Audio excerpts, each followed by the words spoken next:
Hello dear students, आगे हम लोग चर्चा करते हैं। इससे पहले हम लोग क्वेश्चन नंबर 9 तक लगा लिए थे। आज हम लोग चर्चा करने वाले हैं क्वेश्चन नंबर 10 से आगे बात करते हैं हम लोग।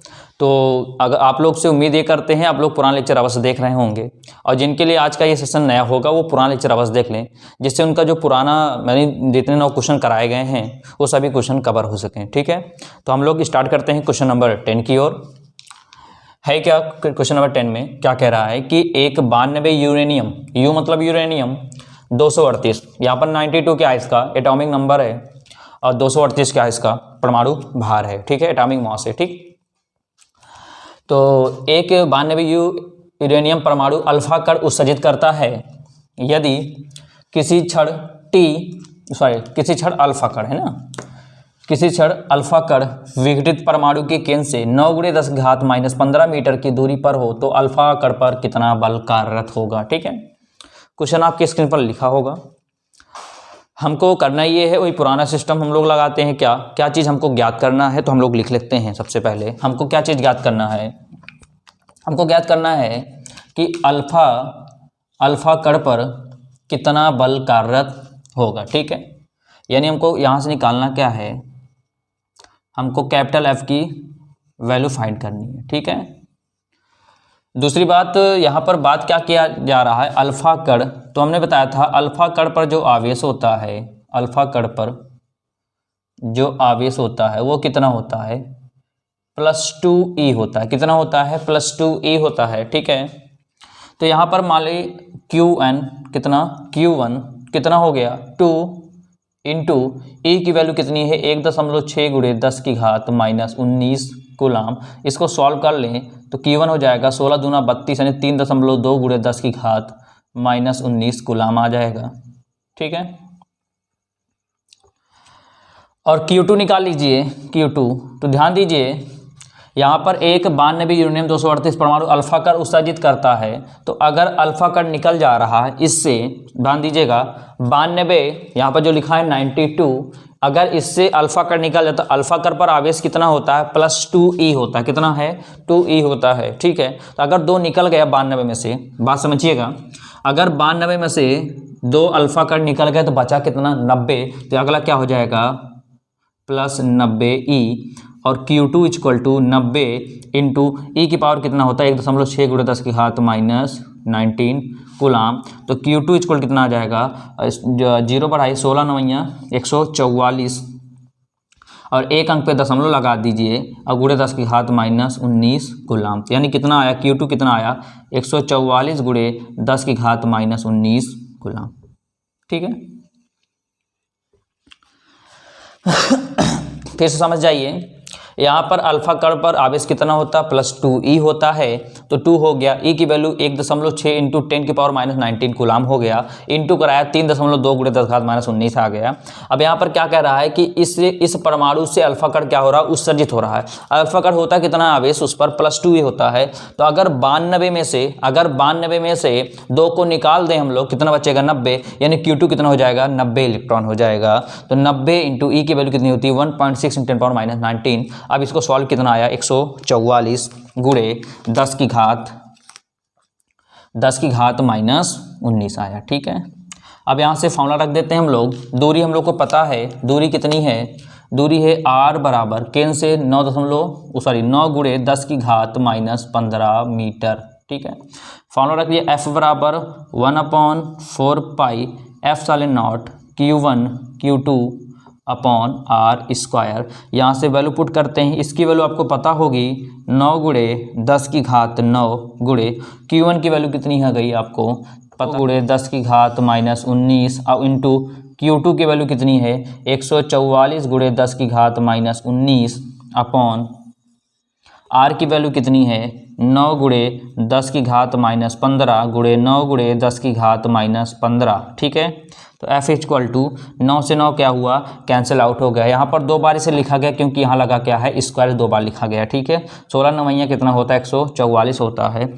अब बचा क्या, गिनती को एक तरफ कर लेते हैं और घातों को एक तरफ कर लेते हैं। 16 और 3.12 × 16 गुणे, अब देखिए 10 की घात -19 गुणे 10 की घात -19 यहाँ क्या है गुणे 10 की घात 9, ठीक है।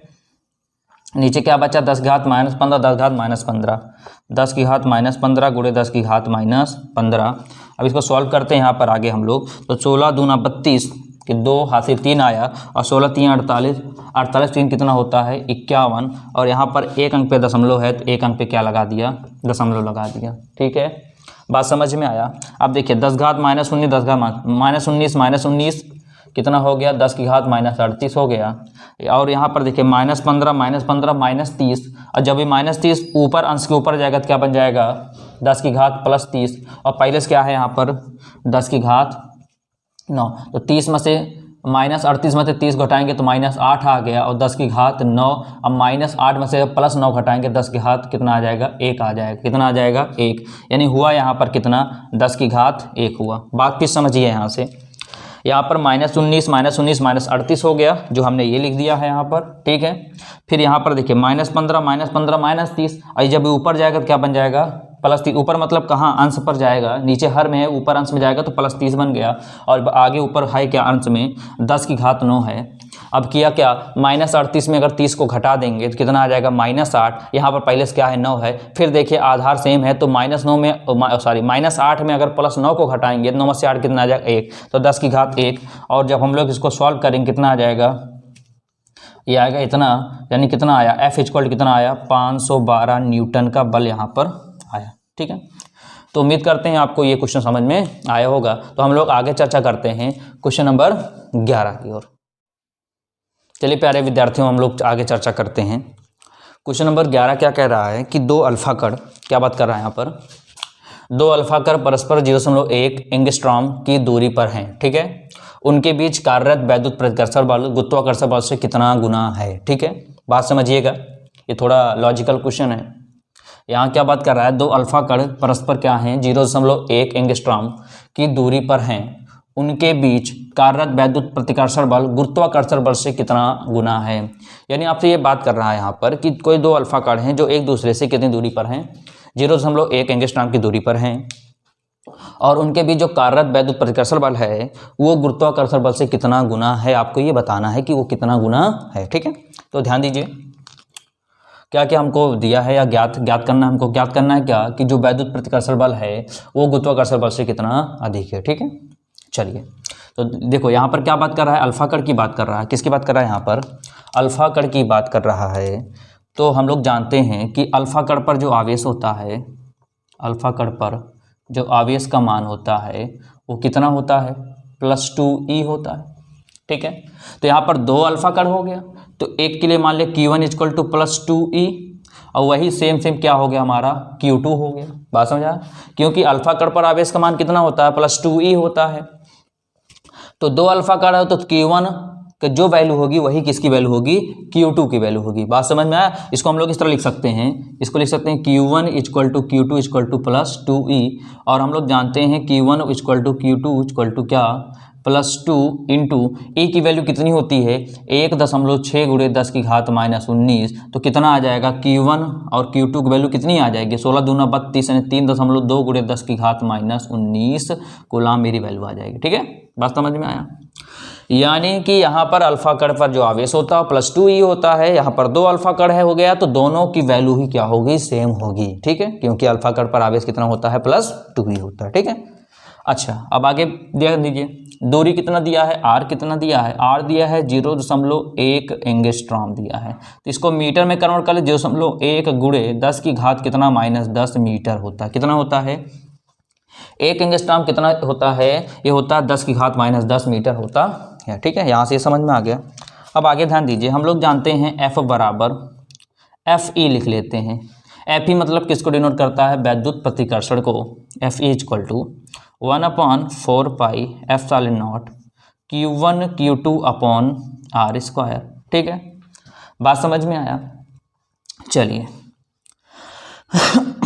तो Fe = इसकी वैल्यू आपको पता होती है 9 × 10 की घात 9 इंटू, ठीक, Q1 की वैल्यू कितनी है आपको पता है, ये देखो, और Q2 भी यही है, यानी 3.2 × 10 की घात -19 × 3.2 × 10 की घात -19 अपॉन r यहाँ पर क्या है r, तो r स्क्वायर लिख देते हैं, ठीक है। क्या लिख देते हैं? r square. आप सोच रहे हो कि r की वैल्यू रखी क्यों नहीं गई है, क्योंकि अभी हमको क्या निकालना पड़ेगा? गुरुत्वाकर्षण बल, ठीक है। इसको बना लेते हैं समीकरण नंबर 1। अब गुरुत्वाकर्षण बल आप कक्षा 11 में पढ़े होंगे। F यहाँ लिख देते हैं, क्या G लिख देते हैं, ग्रेविटेशनल फोर्स हो गया। क्या होता है? G m1 m2 upon r square. क्या होता है? G m1 m2 upon r square होता है। बात समझ में आया? तो एफ जी इक्वल टू जी, आप ध्यान दीजिए m1 और m2, तो अल्फा कण में जो आवेश होता है उसकी वैल्यू क्या होती है? 6.6 गुणे 10 की घात माइनस 27, और m2 भी वही है, क्योंकि अल्फा कण यहाँ पर बात कर रहा है। कितना हो गया? 6.6 गुणे 10 की घात माइनस 27 अपॉन r स्क्वायर। इसको बना लेते हैं समीकरण नंबर कितना? 2 बना लेते हैं, ठीक है। यहाँ तक आप नोट कर लीजिए इसको, ठीक है। चलिए नोट कर लिए होंगे, हम लोग आगे चर्चा करते हैं। ध्यान दीजिए, इसको यहाँ पर लगाया जाता है, फिर समझ जाइए। यहाँ तक तो समझ में आया होगा। r बराबर कितना है? जिसमें 1 एंगस्ट्रॉम, तो यहाँ जिसमें 1 गुणे 10 घात माइनस 10 हो गया, ठीक। यहाँ पर इतनी दूरी पर रखा गया, बता दे रहे हैं कैसे चेंज होता है एंगस्ट्रॉम से। और यहाँ पर क्या बोल रहा है? वैद्युत प्रतिकर्षण बल क्या हो गया? Fe बराबर अपान 4πε0 Q1 Q2 upon r square, क्योंकि प्रतिकर्षण किसमें लगता है? कूलाम के नियम से लगता है। इसकी वैल्यू ये रख दिया गया। Q1 Q2 वैल्यू आपको पता ये रखा गया। r अभी लास्ट में कट जाएगा, इसलिए r वैल्यू नहीं रखी गई है, ठीक है। इक्वेशन नंबर 1 हो गया। और हम लोग जानते हैं गुरुत्वाकर्षण बल क्या होता है? Fg बराबर G m1 m2 upon r square. तो यहाँ पर m1 m2 की जो वैल्यू होती है, m1 m2 की जो वैल्यू होती है, तो अल्फा कण पर वो द्रव्यमान जो होता है उसकी वैल्यू कितनी होती है? 6.6 गुणे 10 की घात माइनस 27 होती है। कितनी होती है? 6.6 गुणे 10 की घात माइनस 27 होती है, ठीक है। बात समझ में आया? और यहाँ पर एक शब्द और आप दिख रहा होगा, एक वर्ड जी, और जी की वैल्यू होती है 6.6 गुणे 10 की घात 6.67 गुणे 10 की घात माइनस 11 किलोग्राम। यह किसकी वैल्यू होती है? ये होती है जी की वैल्यू, ठीक है। आप लोग को कक्षा 11 में पढ़ाया गया होगा, और हम कल ही आपसे चर्चा किए थे कि आप अपने बुक को ओपन करेंगे तो जब न्यूमेरिकल्स जहाँ से स्टार्ट होगा वहाँ से बुक ओपन करेंगे, उसका पहला पेज, तो वहाँ पर उसके एकदम इंडेक्स में ही दिया रहता है कि किसकी वैल्यू कितनी होती है, ठीक है। तो वहाँ से जी की वैल्यू आपको पता होनी चाहिए कितना होता है? 6.67 गुणे 10 घात माइनस 11 किलोग्राम होता है। और m1 और m2 अल्फा कण का जो द्रव्यमान होता है वो 6.6 गुणे 10 माइनस 27 किलोग्राम होता है। अब क्या करते हैं? समीकरण 1 और 2 को भाग कर देते हैं। समीकरण 1 और 2 को क्या करते हैं? भाग कर देते हैं। तो Fe अपॉन क्या हो जाएगा? Fe अपॉन क्या हो जाएगा? Fe कितना हुआ? 9 इंटू 10 की पावर 9 इंटू, अब इसको देखिए कितना हो जाएगा ये 3.2 गुणे 10 की घात माइनस 19 गुणे 10 की घात minus 19 upon r square upon, ये इसका भी अपॉन है ना यहाँ पर। Fg की वैल्यू कितनी है? जी का मान हम लोग पुटअप कर देते हैं यहाँ से, क्या 6.67 गुणे 10 की घात माइनस 11 इंटू, और यहाँ पर एक पूरी वैल्यू पता है आपको कितनी है? 6.6 गुणे 10 की घात माइनस 27 और गुणे 6.6 गुणे 10 की घात माइनस 27, ठीक है। अब यहाँ से अपॉन में क्या है? r स्क्वायर से r स्क्वायर कैंसल आउट हो गया। तो आपको एक काम दिया जा रहा है ये, ठीक है। आप क्या है 9 गुणे 10 की घात 9 गुणे 3.2 गुणे 3.2 गुणे 10 की घात माइनस 19 गुणे 10 की घात माइनस 19 6.67 गुणे 10 की घात माइनस 11 6.6 गुणे 6.6 गुणे 10 की घात माइनस 27 गुणे 10 की घात माइनस 27। आप इसको सॉल्व कर लीजिएगा, जो वैल्यू आएगी वही इन दोनों का क्या होगा? गुना होगा। बात समझ आ रहा है? इसको सॉल्व कर लीजिए, जो आंसर आएगा वही आपका क्या होगा? उत्तर होगा, ठीक है। तो अगर आपको कहीं पर भी समस्या है तो आप वीडियो को बैक करिएगा, फिर से देखिएगा, ठीक है। अगर आपका आंसर नहीं आता है तो आप हमारे कमेंट बॉक्स में अपने डाउट को मेंशन करिएगा, और हम कल इतना ही ये जो लिखा है इतना ही हम लिख कर फिर से इसका कंटिन्यू करके आपको समझा देंगे कैसे है, ठीक है। तो आपको काम ये है, आप इसको लगाइएगा, नहीं आता तो अपने डाउट को मेंशन करिए।